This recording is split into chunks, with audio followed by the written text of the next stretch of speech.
What's going on, podcasters and YouTubers? This is Hav here, one of your hosts from the Real Fan Review, coming out of Long Island, New York. With me today is my boy, your boy, Sanj. Good evening, everybody. As always, it's a pleasure to be with you. We have our man in the chair, Al. How's it going, everybody? Yes, and the three of us back together again to talk about Fast and Furious number 10, or Fast Roman numeral X, or Fast X. Yes. Unbelievable. Yeah. Sanj, you got to check that movie out, brother? I did get to check the movie out. We went, me and my son went last Friday. Oh, man. So why don't we do that? Why don't we set you off right now, Sanj? We'll do a non-spoiler review. Why don't you tell us what you thought without going into spoilers there? What did you and the son think of the movie? I thought, as usual, it was over the top, unbelievable. Defies all laws of human physics. Right. But at the same time, we were thoroughly entertained. Oh, Sanj, you just hit the word. Though 2 words, thoroughly entertained. And I got to agree with you, Sanj. For my non-spoiler, in the last podcast, I said all I really wanted for Fast X or Fast 10 was for them just to freaking reel it back in. Just reel it back in because F9 went too far. Went too far with the magnets, defying gravity on the bridge, Roman getting shot at point blank range. They went further. To me, personally, watching the movie, I felt like it wasn't completely unrealistic. Some stuff, of course, unrealistic.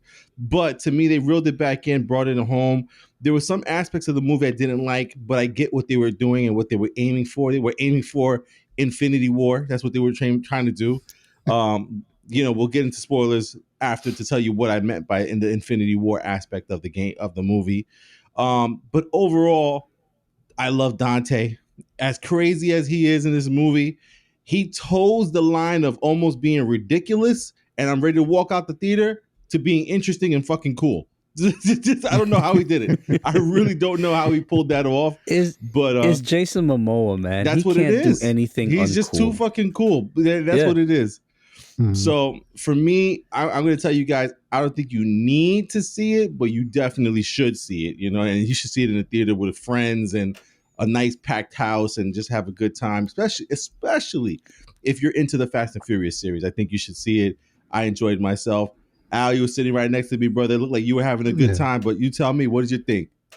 Okay, this movie, to me, I think it went even more than 9 in terms of the just a lot of the stuff that I was just laughing at to that point, like how far they were going with, in my opinion, the ridiculousness.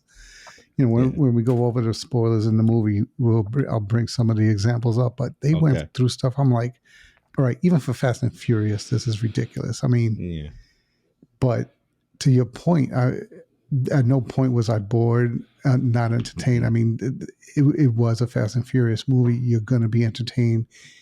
They are following the same patterns, same tropes that they've been for all of the previous 9. Yeah. So, if you're a Fast and Furious fan, if you're the person who's going to get excited from what they're doing in the movie, you're not going to be disappointed in that sense. No.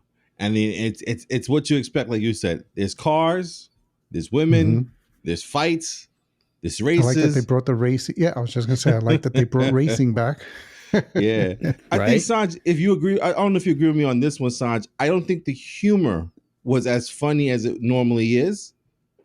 I didn't find myself laughing with Roman and Tej this time.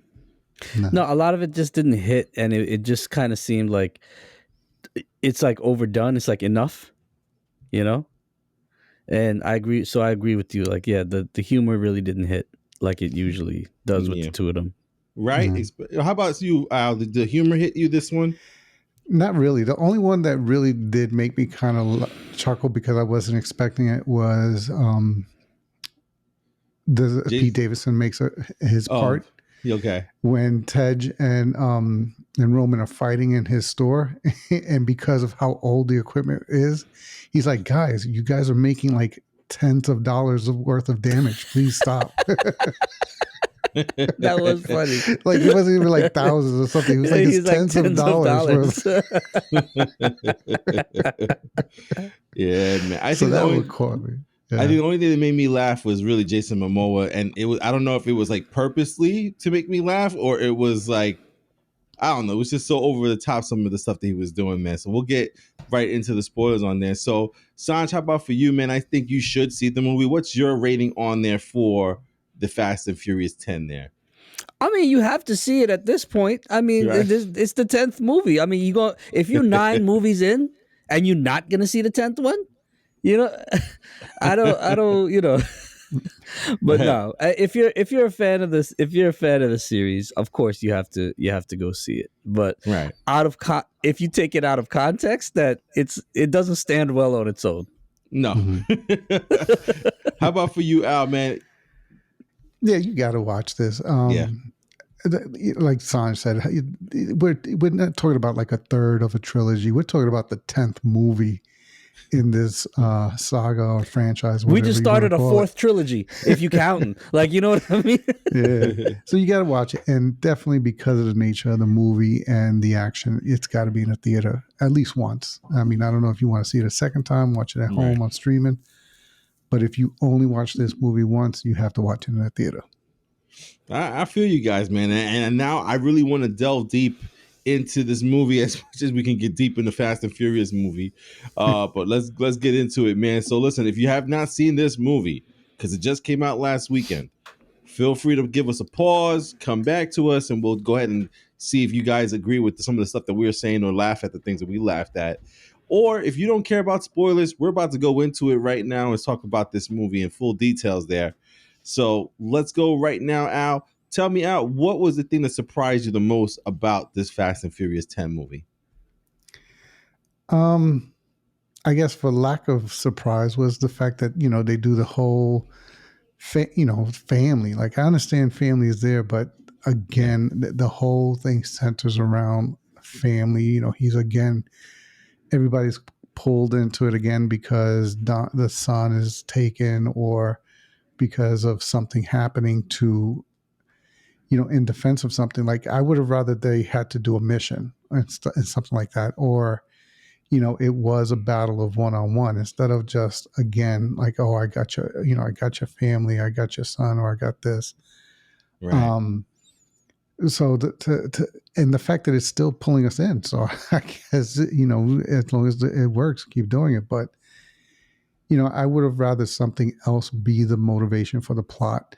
Especially for the fact that at some point during the movie, they separate again, and you have one group here, one group there, and I mean they kind of make it work, but I would have read, especially when we go over and I can talk because it's hard to try to make my points without giving examples, but the story didn't make sense to me because of their choices in response to the events. Like I understand, you're protecting your son, but you didn't protect him by what you were doing.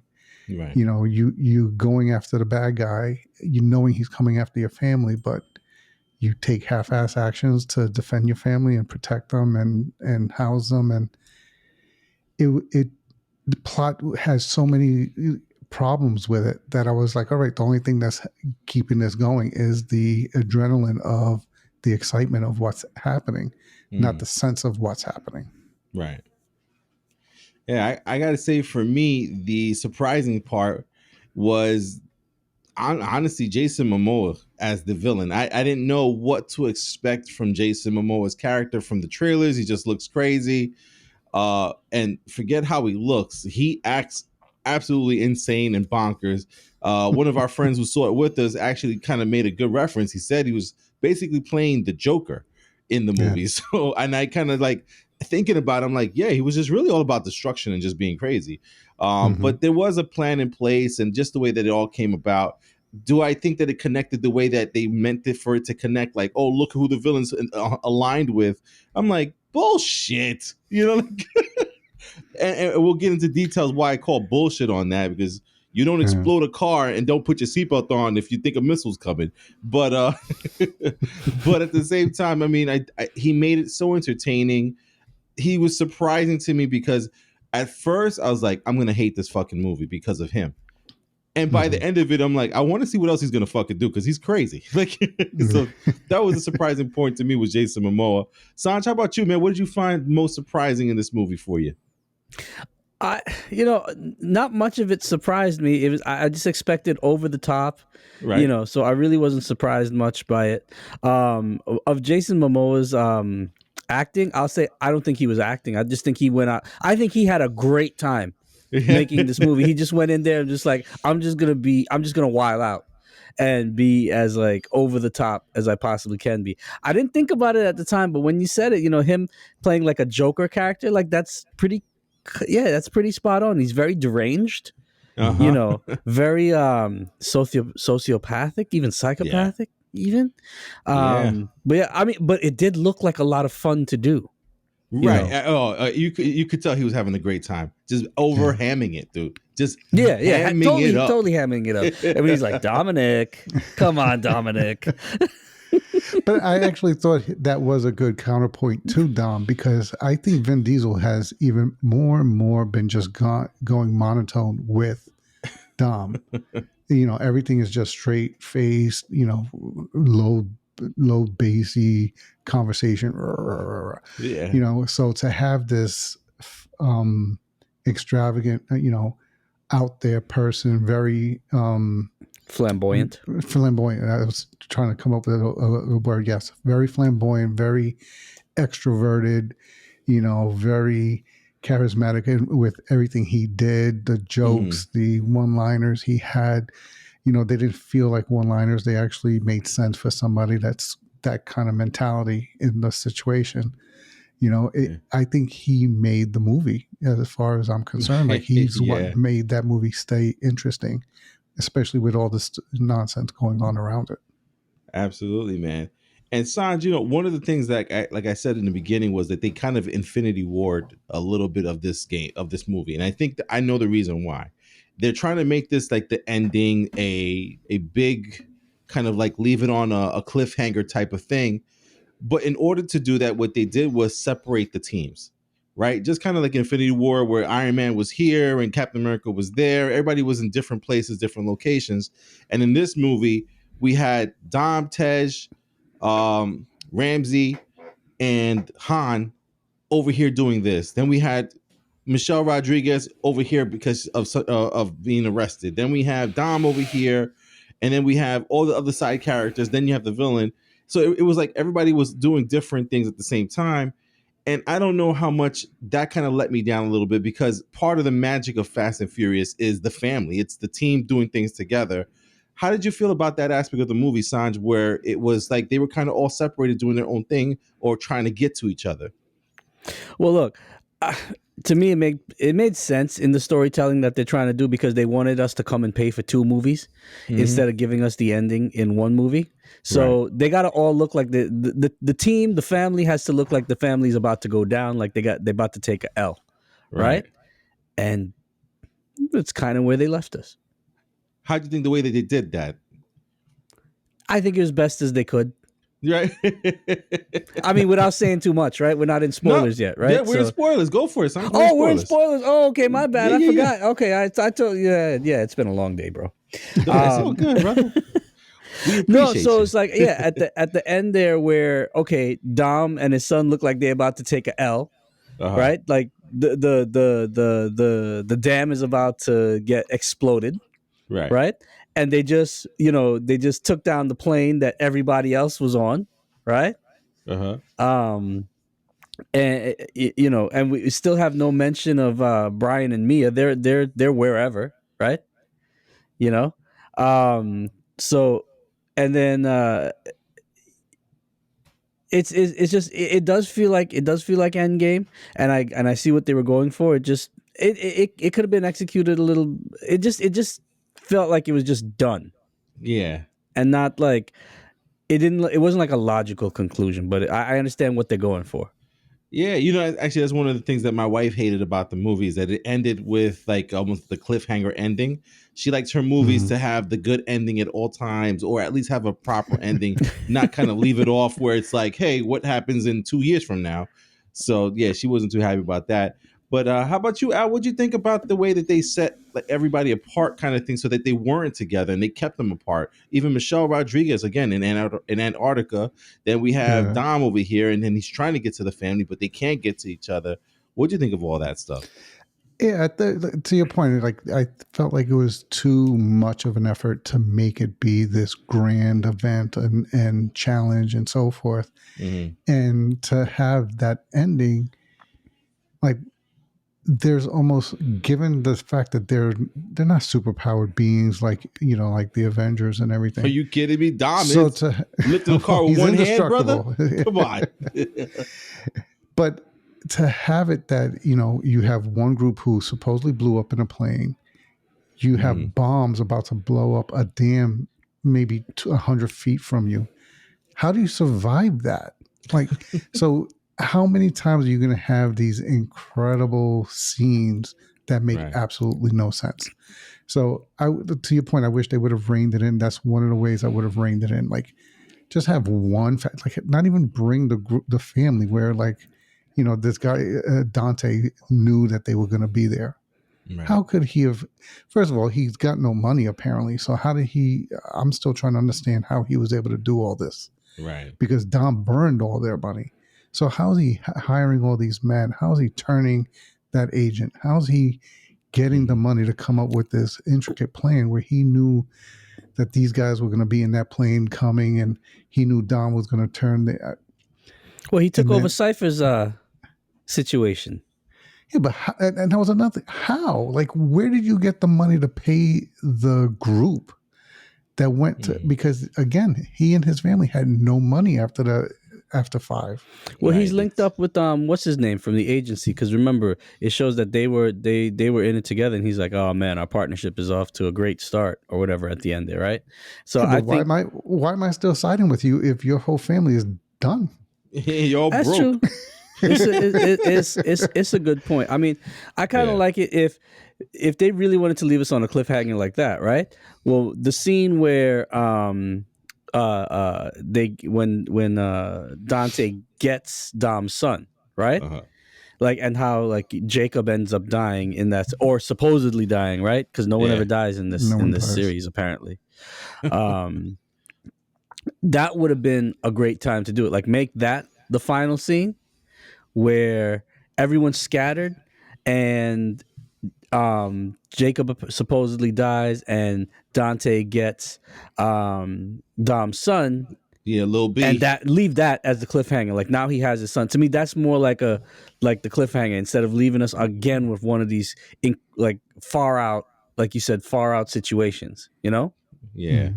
I got you guys, man. Yeah, I mean, I hear you guys about that, man. And again, I wasn't too crazy about them not being together at any point really in the movie besides the beginning. I mean, granted, they were in Rome together, but apart still, and even that was kind of crazy. Again, this movie, it's all about the action sequences, all about the car races and the car chases, and all the stuff that happens in there. And I got to tell you guys, I do feel like some of the action in here was actually incredible. I think there's some, of course, ridiculousness in some of it. Like the thing in Rome, while it was somewhat like, okay, this is kind of believable, unbelievable, it was going back and forth, right? Because you're in Rome, you see the car chases, you see the Lamborghini and the freaking Hans car was amazing. And then you have Dom reversing down staircases, jumping off of a bridge to hit a crane, where it goes into the unbelievable. But before all of that, I was telling Albert before the podcast, watching Letty on the motorcycle was just like, oh boy. Like Right? I was like, whoa, this girl is killing it right now. Yeah. And then and even Dom and the team, the way that they drive the cars, the way they get away from different parts of the either the police or the other guys in the mission. I mean, I thought the Rome scene that we saw was absolutely incredible to me personally. I thought like that's how you open a movie, besides the whole 10 years ago thing. But Yeah. What was your thought on the Rome scene there, Al? I mean, it was crazy. It was like one of those things where you're like, all right, none of this makes sense. I mean, they were playing out Rocket League on screen. So I don't know if you know that game, but apparently it's where you play soccer using cars and you're banging around a huge ball. So that's basically what they were playing. But what killed me was with all that, I mean, the bomb slams through a bus. Apparently there was nobody. Coincidentally, nobody was on the bus. They're messing with Al's reality. They're messing with Al's reality. They're rolling down the streets in Italy where everybody's walking and nobody gets hit, nobody gets hurt. Hell, even when the bomb takes out a gas station on one side of a street, and you had everybody else on the other side of the street eating at a like a restaurant, and they were outside. He drives the car to knock down the poles, and then this cloth fabric protects them from the flames. Well, I thought it was his car that shielded them. That's the way.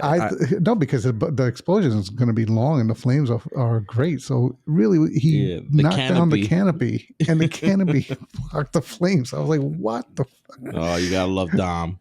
Oh, kid.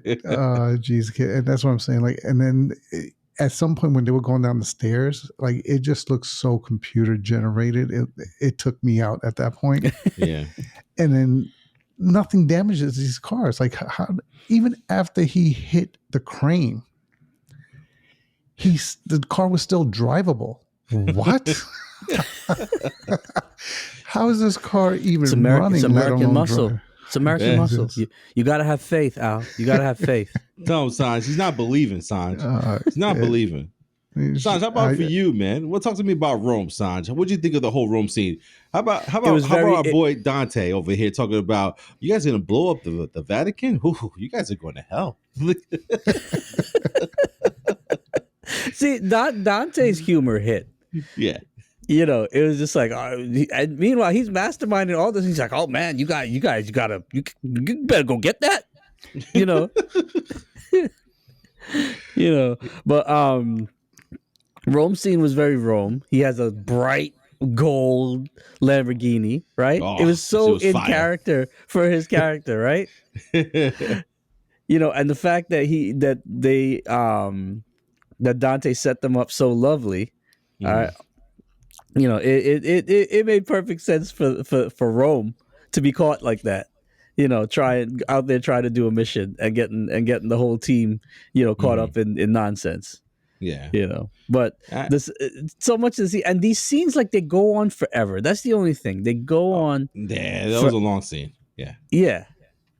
And then playing freaking pinball with a crane and your car. Like, there just happens to be a crane. You know what I mean? It's a little, Yeah, it's a movie. It really reached. Right. And you I mean, even something simple as, you can't tell me, like, okay, their cars aren't fast enough to get in front of the bomb. Mm-hmm. Right? Mm-hmm. The bomb ain't out there rolling down at 120 miles an hour. You know what I mean? Right. I hear you, man. Well, listen. Go for it, Al. I know. I was just going to say, and then the other thing that bothered me about the whole part with Rome is that, I know it was used to set them up as so why now everybody is after them and why they're on the run. But you clearly see he's trying to stop this bomb. Like, everything he's doing is to try to stop it. Right. At what point does somebody not say, no, the whole time I saw him, he was trying to stop it? Like, why is it just because of whatever Dante called in? Right. They're the terrorists. Right. Why is it so believable? So easy? The cops see him trying to stop the bomb. The cops saw him dive into the crane so that it can knock it off the bridge. You're not going to say nobody came forward to say, well, he was actually trying to stop it. Yeah. So, have either of you ever heard that take, when Rome falls, the world falls? I've never heard that before. I've never heard that either. I've heard, if Washington falls, not Rome. And I hear you, man. And because of this terrorist quote unquote plot from the Fast Five, the Fast people, Fast family, This is how we get introduced to our next character that just came into the Fast and Furious series, which is Brie Larson, who came in as Mr. Nobody's daughter, if I remember correctly. Yeah. And Right. so, I mean, we got Brie Larson added into the Fast family, guys. I mean, we already talked about Dante being incredible in this movie. What did you guys think of Brie Larson's character? I thought she was a good addition. Um, she had a little bit more personality than Mr. Nobody. And she's fresh. She's a fresh face to it. I mean, they've got to bring in somebody fresh, and Right. I just thought she was pretty cool, and the fact that they brought her in as an ally to the team, you Mm-hmm. know. And she didn't try to do too much. They didn't try to do too much with her. She served her purpose. That's what, yeah, Right. and I was okay with it. Yeah. And how about you, Al? What do you think of Brie Larson's character there? Yeah, and it's like Sanj said, they used her, but not too much. Um, I'm just surprised, like to bring her in and have her be Mr. Nobody's daughter. Right. Like they stripped her power real quick. Like right away, the agency votes to go after the team. You know, we later find out why that happened so easily, but Right. um, like how does she not have anybody within the agency that was still, you know, loyal to her or willing to follow her, where she had to do everything so subtly to the point where she couldn't get Letty out as easy as Letty thought she should have been able to, Right. you know? So, but, you know, considering the negative attention Brie Larson has been getting in other areas of the entertainment field, I'm glad that she was able to do this role, because I've liked her in other movies she's done. I thought she's Mm-hmm. done very good performances. So I'm glad she was able to come into here and into another franchise, a well-liked franchise, and do a pretty good job. I thought she handled what was asked of her in the role very well.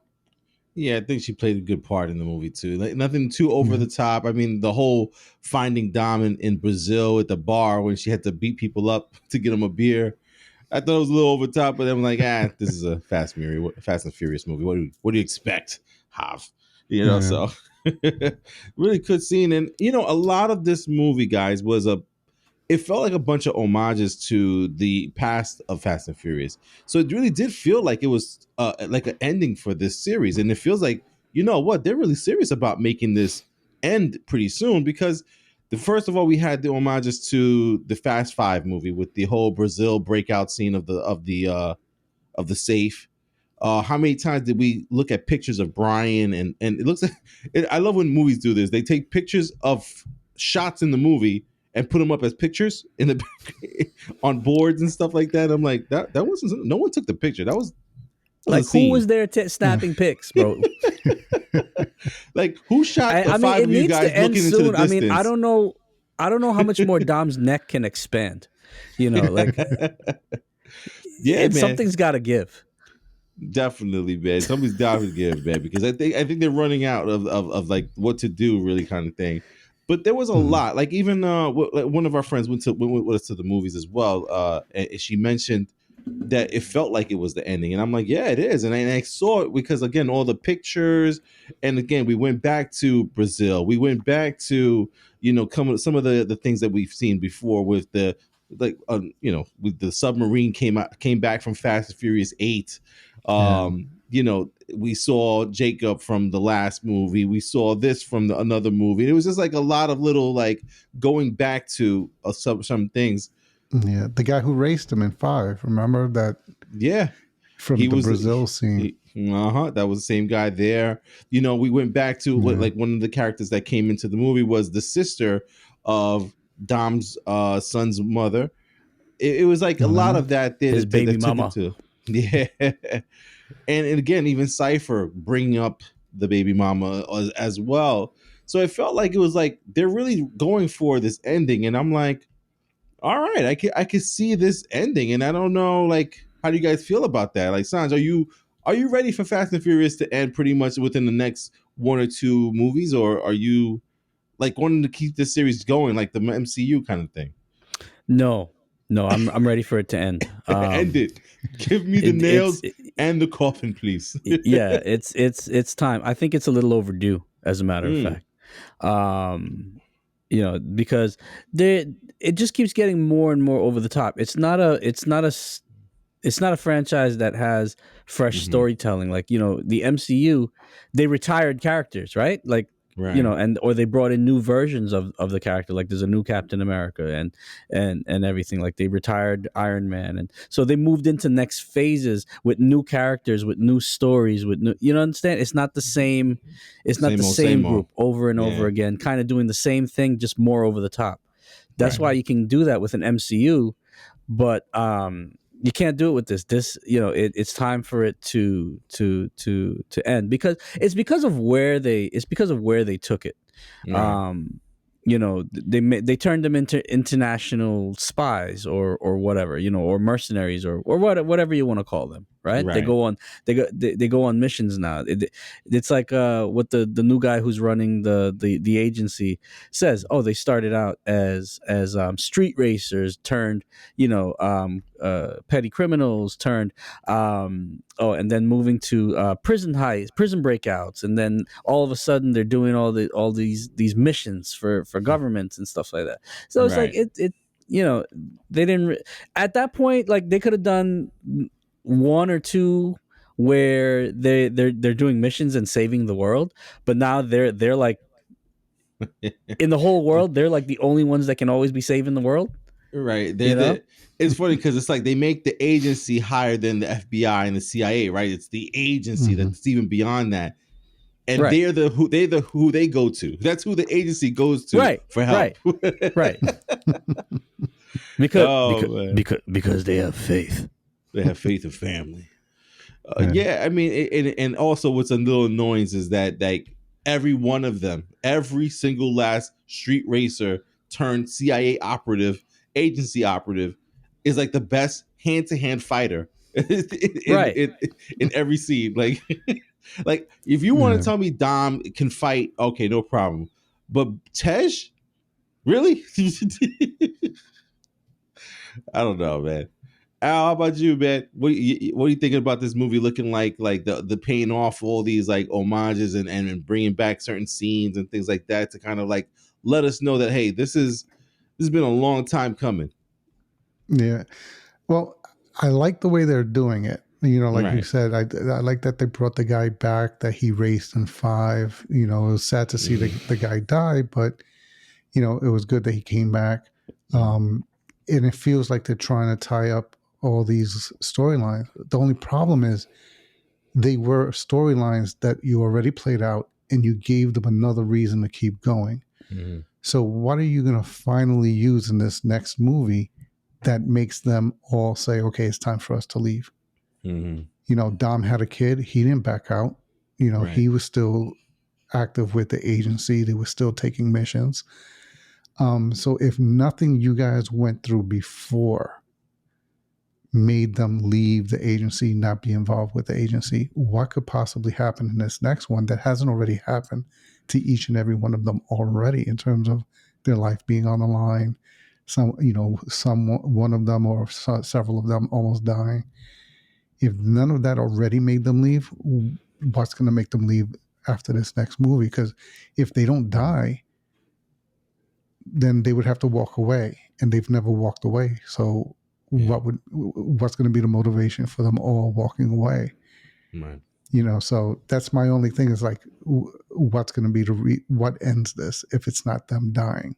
Right. But other than that, I thought they did a good job. I liked all the homages and everything to previous movies, because it really made it feel like, okay, we're winding this down. Yeah, but definitely. That's the only thing I kept when I left. That's the only thing I was like, all right, we're obviously going to the finale. Mm-hmm. What makes them step away? Because you got Brian and Mia. They walked away because they had a kid, right? And unfortunately, because of reality, we have to only have Mia coming back when something happens. Mm. But I would have liked to believe that they could all use that motivation to leave, but I don't. So unfortunately, I would have preferred that like give us consequence for these last few movies and have that one or several of them actually do die and not die and then come back in a sub. Not movie die. Somehow. Die. Yeah. Yeah, well, let's get into that now, because I think that's one of the more crazy, and I don't want to say disappointing, because there's other cinematic universes and other things that do this fake death shit all the time too. But I think they went a little too far with this one. And then at the same time, I think they don't even realize how they made themselves look now, because now we don't trust whether Jacob really died because of the ending, right? So in these movies, Letty has come back from the dead. Han has come back twice from the dead.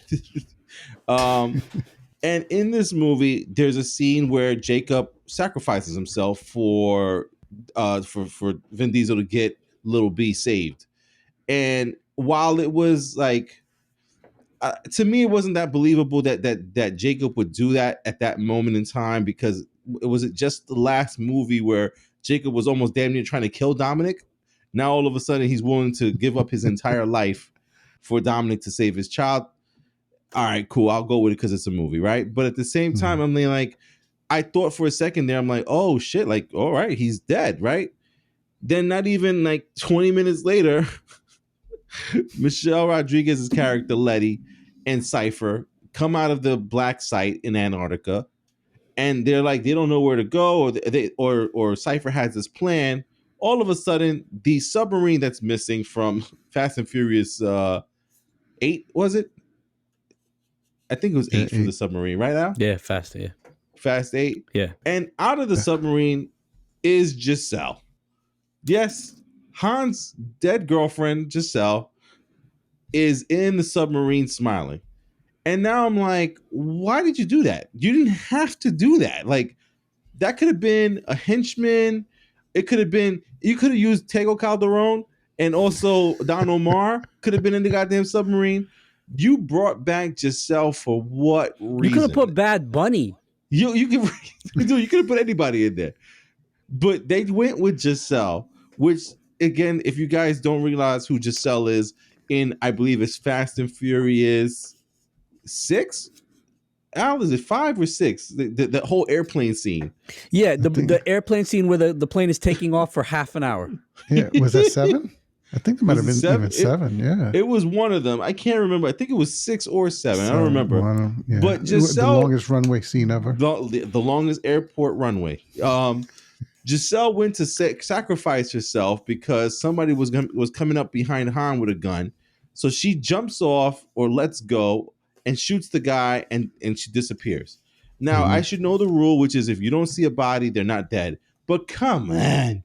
Like the insinuation was, like, so did they all just like leave her body and just kept going? Like, not only that, if they're all family, why do they let everybody think they're dead? Dude, thank you. Dude, talk you know about how pissed I would be if one of y'all motherfuckers did that? I know, like, yo, man, I've been around the whole time. Al, what'd you think about like seeing my Giselle dude, I've been out here helping your wife like raise the kids and shit, and you just out here chilling? Like there's kids here, bro. Like what? Yeah. That's what. Yeah, and then she just waves and smiles like it's Friday. Hey, what's up? Like it's like this is cool. Like, yeah, man. I didn't like that one bit. No, it was completely unnecessary. Yeah, man. So what's your take on that, Al? I mean, see, Giselle, is it come too far? Is it like that? Did they lose you on that one? They lost me on that one. Oh yeah, because they definitely did. Because like you said, like now, if even she didn't die, given those circumstances, what stakes do we think any of the rest of them have with anything else that's going on? Right. Like you now can't tell me anything that's about to happen is really going to take any of them out or kill them. Like now I don't believe that they died in that plane crash. Now I somehow I know Dom is going to survive the situation with the dam. What about Jacob? You think Jacob's dead now? Because that's the way Han died. Yeah, Jacob's coming back somehow. Han crawled out of a car that exploded. Yeah, he'll be covered in ash, but he won't actually be No, burned. not even. Han has not a mark on him. Yeah. Why would Jacob? Yeah, man. So it just made me lose any sense that there's a consequence or any ability for any of them to possibly die. And it's just it adds to the ridiculousness of the franchise. Really does. How about you, Sanj? What do you think about seeing Giselle come out of that submarine? Yeah, no, I wasn't with it. I was not with it. I'm like, all right, like, but I knew they were gonna do like so. Earlier in the movie when they have Han on the dating app, I was like, oh no, they're not doing this. Because like setting it up like, oh, he's gonna like finally start dating and seeing somebody else or whatnot. Right. Yeah, they're bringing her back. Yeah. Yeah, I didn't think they would bring her back because Gal Gadot is a little bit more famous now than she was in Fast and Furious 4 and 5 and 6 and all these movies, you know what I mean? So I thought that Gal Gadot was on another level now with Wonder Woman and all that stuff, but I think it's cool that she came back for the movie, but I think in the movie itself it just really kills that whole like again, I don't believe Jacob's dead now. I don't believe anybody's dead. It's like it's just so ridiculous, but at the same time, it's just the Fast and Furious, man. So I mean, listen, we kind of talked about the ending and everything in there and the whole scene with Dom in Brazil. Some of the things again, like I think that was unbelievable towards the ending of this movie was, Dante's whole thing was to make Dom suffer.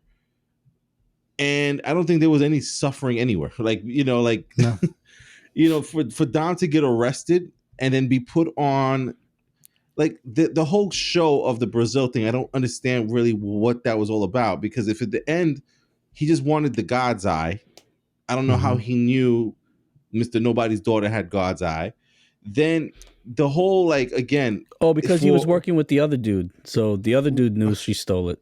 Okay, gotcha. Yeah. So the other dude was Ames. Ames. Ames from the agency. So he's working with Ames, and Ames knows that she stole it. So he's just like, yeah, she has it. So my thing with Ames, and I said it before, is like you're in a truck that a missile's gonna come and hit, and you don't put your seatbelt on. Like yo, dude, I'd be terrified if I knew you. I'm like, do we have to use a missile, bro? Like, can't you just ram the shit? Like ram the car instead? But he has no seatbelt on, and if it wasn't for Dom basically using his super strength of putting his foot to his chest against the wall there, who knows what would have happened to Ames? But then also the thing that makes me laugh is that when the car breaks and they open the door, Dante and his people are shooting guns at them, and Dom just walks out and stands there and looks at them like, "Oh shit!" And I'm like, "Dude, duck!" Like they're shooting. Whoa! You never seen a Star Wars movie? the safest place is in front of a stormtrooper's gun. Oh my god!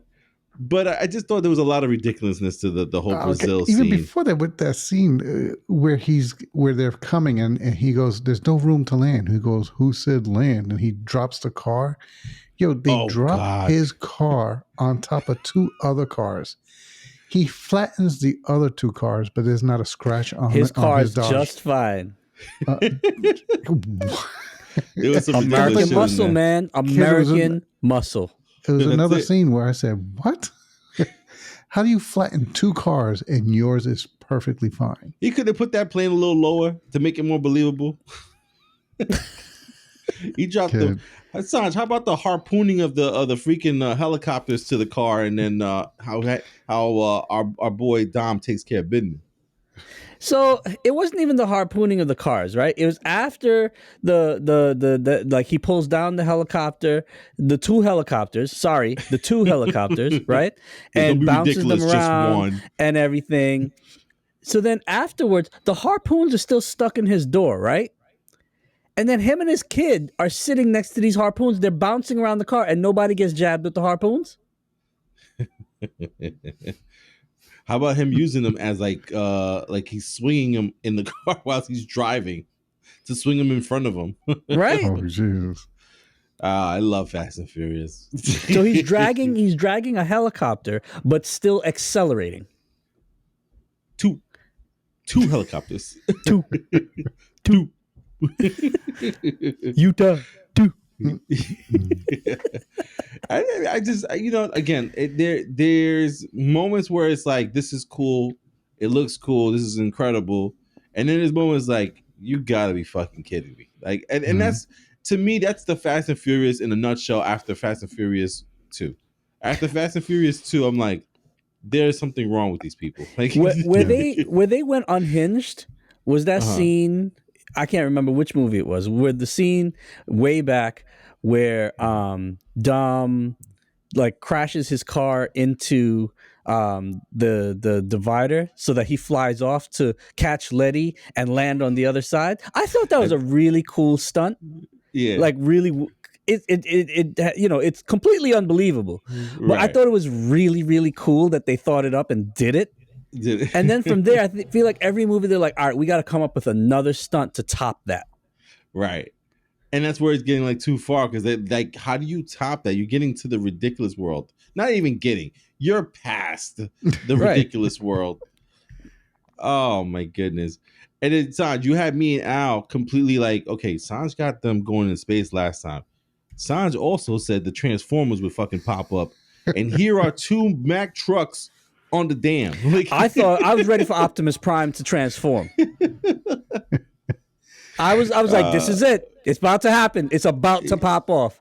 I was ready for the that is the same dam, right? Wasn't that the same dam from Transformers 1? Sure. Well, Let's just say it was. 1, it very much looks so. But the one in Transformers is the Hoover Dam out in Vegas, I think. Vegas or where is it called? Arizona. Thank you, my man. Yeah. But yeah, man. No, it was just a little bit insane. And then again, that whole like jumping off the dam and driving the car from explosions while the tires are on fire. Hitting the NOS. While tires are on fire.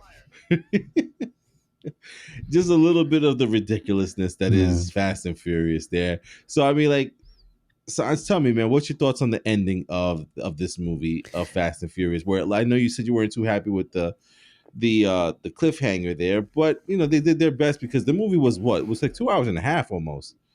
So again, it comes down to now Dante has these bombs planted all over the dam. So instead of like sandwiching him between two remote control tanker trucks, why didn't you just blow up the dam in the first place? Because he saw it happening. He knows everything. Right? It's just like, oh, okay, Dom escaped. All right, yeah, by the way, but I also wired the dam, so yeah. How like about that's you, man? not going to draw attention to you. Yeah, I know, right? I don't know, man. It just everything went over the top. Yeah. You know. And how about you, Al? What'd you think of the ending there? Yeah, it was a little bit extreme. What I would have preferred they do is save the group for the beginning of the sequel. Right. And actually let that be how he gets out, so that it kind of somewhat makes sense. Right. Because to have them supposedly die, now he's about to die. It's like, oh, come on. You know, so I would have rather it be that they never showed that they came in the plane. And that's how you start the next one. You know, he goes to blow up the dam. They come in the plane, and this Roman's hanging from a cable and says, "Get on!" And he, and grabs them, and they get pulled off. Something stupid. Right. But at least that's more plausible than whatever they're going to show us. Yeah, because he's got the whole full weight of all the water that's going to come through that dam coming at him, right? With no car. So how the he's hell gonna is hold it back with his? He's gonna hold it back with his two bare hands. He's Dominic Toretto. Run, little B. I got this. He's gonna go down, swim down, rip off one of the car doors, and that's what he's gonna use to shield himself from the water. Oh my goodness, I can't. Oh man! As an aside, do you guys remember when Little B was with Jacob and they stopped at that service station? Yeah. Yeah. Okay. So last year in August, when I was in California, I stopped at that service station. So it was like a little like, hey. Because when they were driving, when they were driving out, I'm like, this looks like California. Yeah. because like we drove through the whole. We pretty much drove from the north all the way down. We drove from pretty much Napa to San Diego, and we like did a lot of stops in between. Yeah. And I'm like looking at it. I'm like, I know this landscape. Like this is California. And then they pull in at that rest stop. I'm like, I was at that rest stop. Well, it makes sense, man. Right? The Fast family lives in L.A., so they probably had to go through over there to get to that airport. So the one believable thing in the movie, they do sell clothes at that rest stop. It's like a whole depot. It's like a real depot in there. They have everything. Oh my goodness, that's awesome, man. All right, one last thing that I don't believe in this movie, and go for it, was Cypher shows up at your house, tells you that this guy Dante is coming after you and your family. So you decide, all right, I gotta hide my son. I gotta protect him. You have Mia come and just take care of him in your living room. Now, first of all, I kill Cypher first. Cypher's the first one that's getting deaded. That's one. But you don't even take them out the house. Like, yeah, they'll go stay at an apartment or somebody else's house somewhere else. Go hide out. Like, you work for the agency, go get a black site or something from the agency. You literally just tell Mia, wherever you and Brian are, that nobody knows where you're at. Instead of us going to you, why don't you come here and watch him in my living room? Right. Because Brian and their kid been safe for 4 movies. Yeah, nobody pulled them out and said, "Oh, we got your family." Right. That was a little too much. Yeah. Oh man, yeah, that didn't make sense to me either, man. And how about like if you didn't want to kill his son, then why are you shooting guns in the house? Crazy. Just crazy, man. Yeah, okay. And you know what's funny, man? The end credits, man. I love the end credits because it was like almost like a 007 James Bond type of ending where it was like the nice song, somebody singing, and then kind of like replays of the movie in like an animated way. So it was pretty cool. I did like that. And then one of the big surprises that got ruined by, I don't know who ruined it. I know John Campion ruined it for me. Because he's like, oh, everybody's gonna be talking about The Rock being in the end credit scene. I'm like, nobody talked about it but you, brother. Like, first of all, why were you listening to podcasts and shit? You should have been radio silent. I know, that's my first. That's not John Campion's fault. That's a high fault. Yeah, that was a party foul. But anyway, the end credit scene, or not the end credit, the mid credit scene, I'll say, was a pretty interesting one where we get to see that The Rock is back in the Fast family, or is back in the Fast and Furious movies. At least it looks like that. If you guys don't know, which I don't know how you don't know because it's been such a big thing, The Rock and Vin Diesel in real life do not really get along, or did not get along. Unless you were living under a rock.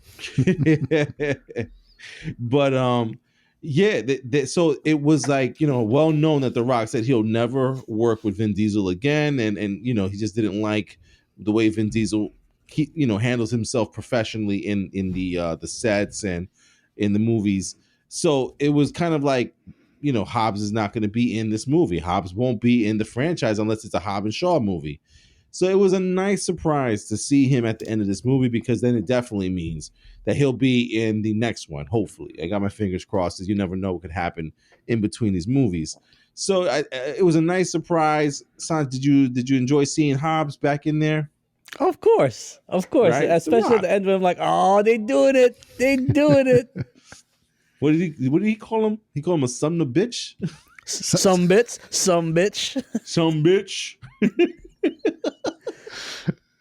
To me, that's more like Stone Cold Steve Austin. Right, I think he bit a little bit off of Stone Cold Steve Austin there.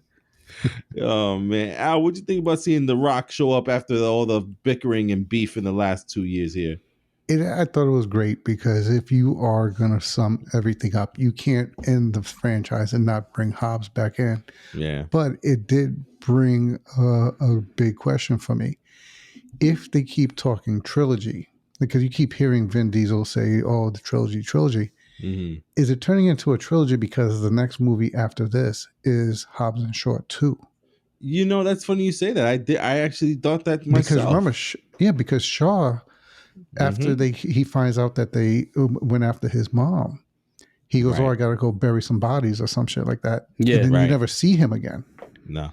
And then you see that he's going after Hobbs because Hobbs was the one who actually pulled the trigger. Mm-hmm. So I think the next movie might actually be Hobbs and Shaw 2, where the Same, two of that's them not a bad idea there. where the two same. of them are defending their families Right. I against like where you're whoever's going with coming. it, Al. And then that brings it into the final one, which would be Fast and Furious 11, where now again you have all of them back in, and that's Right. how it pulls all of them together again.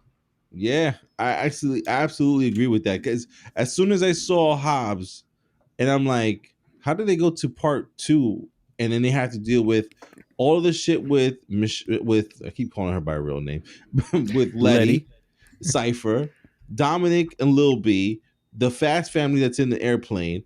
And I'm like, how are they tying all this up? And now they're talking about Hobbs's family. We still got Deckard and Owen Shaw's family, with Queenie Mm-hmm. being like targeted. And I'm like, so there's a bunch of stuff going on. And I'm like, there's no way they could do all of that in one movie. So Mm-hmm. and like again, The Rock has kind of hinted, not The Rock, Dominic Toretto, or the real life person, Vin Diesel, has been saying in interviews it might be a trilogy. And I can see exactly what you're saying now, where it's a Hobbs and Shaw 2, and then we go into Fast and Furious X2, or Fast and Furious X squared, or Fast and Furious 11. One or the other there. What do you think, Sanj? Fast and Furious 11 and 12, or Hobbs and Shaw 2 and Fast and Furious 11?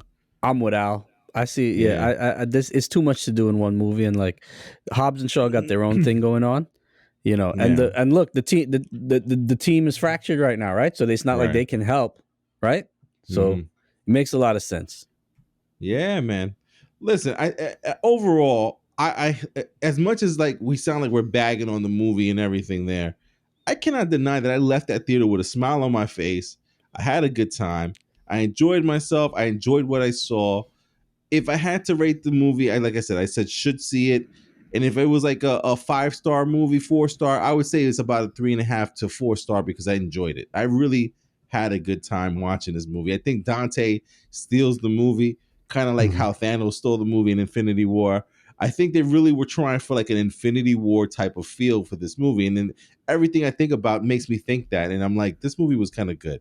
I can't lie. Mm-hmm. I enjoyed it. It was a little unbelievable. Again, it's a Fast and Furious movie, but I can't front. I enjoyed myself, man. And Sanj, how about you, man? When you left that theater, how'd you feel?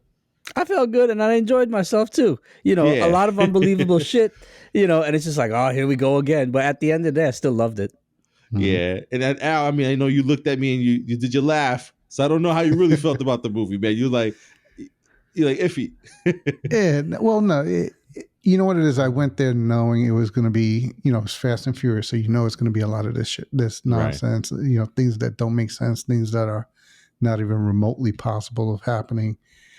But being that I knew that's what was going to happen, like you said, Right. I left having enjoyed myself, having been amazed with because as much as these scenes are unbelievable, they're creative with what is happening, and like you get your adrenaline going, you get excited. So I left satisfied. I enjoyed the movie. I'm looking forward to whatever the next installment is.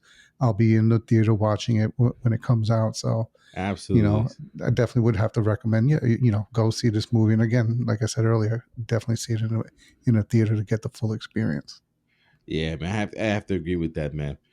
Oh man, Fast and Furious 10, man. What a what a crazy time. And we're looking forward to the rest of these summer movies, man. And actually, in regards to summer movies, our next podcast, man, is going to be about Spider-Man in the what is it? Spider-Man in the Across the multiverse? Spider Across Verse. the Across Spider the Verse. Spider Verse, yes. So we're gonna do a prep for that movie, talking about the first Spider-Man with Miles Morales.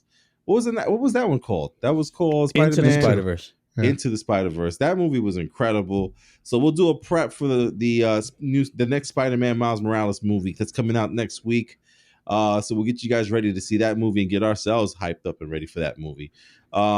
This week, a couple of movies that are coming out this week. I think if I saw correctly, The Machine is coming out this week, which is a comedy. I want to see that.